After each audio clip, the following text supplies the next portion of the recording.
if this video is a little bit of a mess, it is because it is my second time recording it. The first time didn't work. So right now, some comrades and I were looking into political economy, Karl Marx's Capital, and all that good stuff. We're actually reading, we've been reading Anti-Dühring by Engels, which I highly, highly recommend. It is a great read. Engels, I think, writes in a better style than Marx. It's a little bit more accessible. I enjoy reading Engels, and I highly recommend this book. And we got to the political economy part, and this is where the fun begins. Because this is one of the most misunderstood parts of Marxism, because modern bourgeois economists, they don't want us to learn the secret of where the surplus value comes from. And Marx has uncovered famously where it comes from. And if you're interested, you can read the first part of the Capital. I will link it down below. And today I just wanted to cover the basics, the commodity production and what is a commodity versus a product, because this is something that is a little bit harder to understand intuitively. I mean, we are surrounded by commodities, but we may not necessarily be able to tell what is a commodity and what is just a product.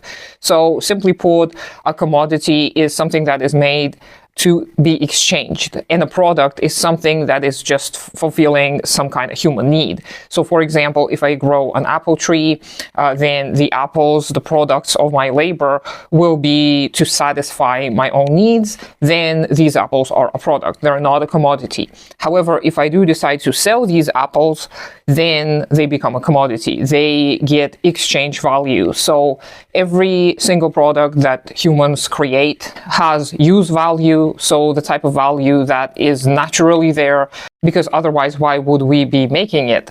But exchange value is something that appears in the process of either barter or any kind of selling, just as the word implies, exchange. And the types of economies that are based on commodity production are slave ownership type of societies, the feudal societies, and capitalist societies. So communism aims at not having commodities produced. It aims at producing goods and services and any type of necessities that will fulfill human needs. And exchange value doesn't appear naturally. It is not written on any type of natural resources that we may need to consume or use for creating something to consume. They appear in the process of human relationships. And this is a fundamental finding of Marx, one of his fundamental findings, the fact that certain types of production appears because of human relationships, because we as humans begin acting differently towards each other depending on what type of production we have. And remember, production necessitates distribution, so it is impossible to distribute everything evenly if we live in a commodity-based society, because commodities are meant to be exchanged. If we don't have commodities, that will make our society socialist or communist, because instead of commodities, we just make products and we all use them according to our needs. So the distribution system is going to be based on that, on fulfilling human needs, not on anything else. Capitalistic commodity production differs from feudal and slave-owning types of economies because there is this profit incentive that appeared magically, according to some bourgeois economists. But Marx also talks about this in the first part of the Capital. He talks about surplus value. He talks about how, for example, a laborer needs 6 hours of work in order to fulfill their own needs.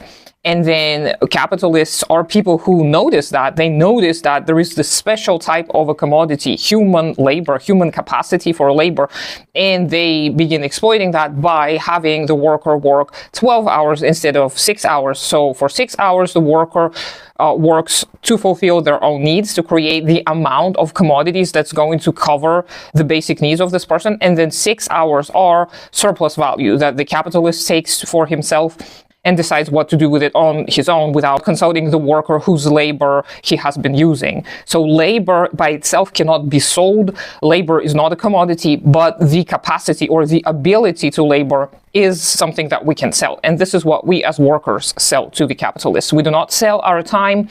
I mean, it is measured in time. The capacity of labor is measured in time. So if we are able to work for X amount of hours, this is going to be reflected in the compensation that we receive.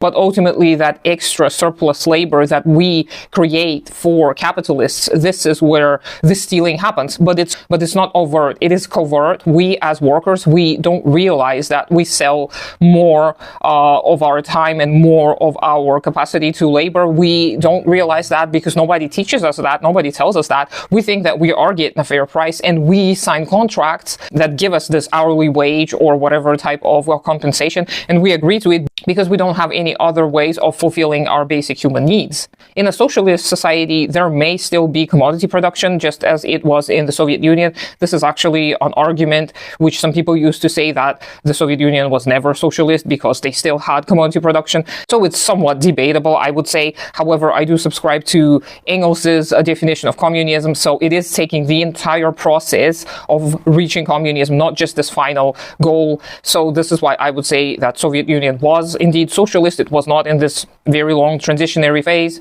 However, it is theorized that when we achieve communism, we are not going to produce commodities. We are just going to produce whatever we need and give everyone according to their need. Supposedly, during socialist times, we will provide everyone according to their labor, so we will give them their full value of labor.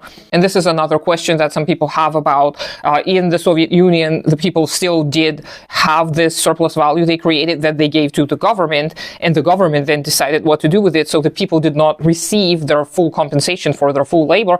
However, what the government did was it built infrastructure, it built hospitals, it built schools, universities, it kept everything maintained, it provided the people with something that was a little bit harder to do as a community, as a smaller community. So this kind of centralization was necessary, I would argue.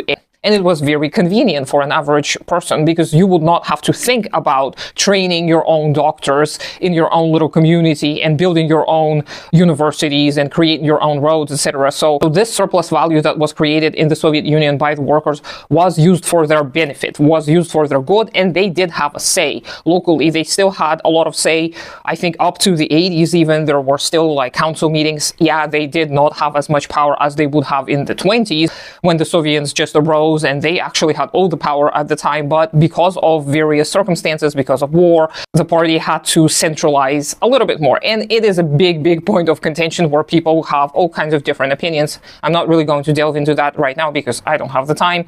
I do highly recommend reading Anti-Düring by Engels and reading The Beginning of Capital. It's not actually that boring. It is a little bit harder to read than some other pieces of theory, but it's still accessible enough. So if you have already read it and if you have better explanations than I do, please leave them down below.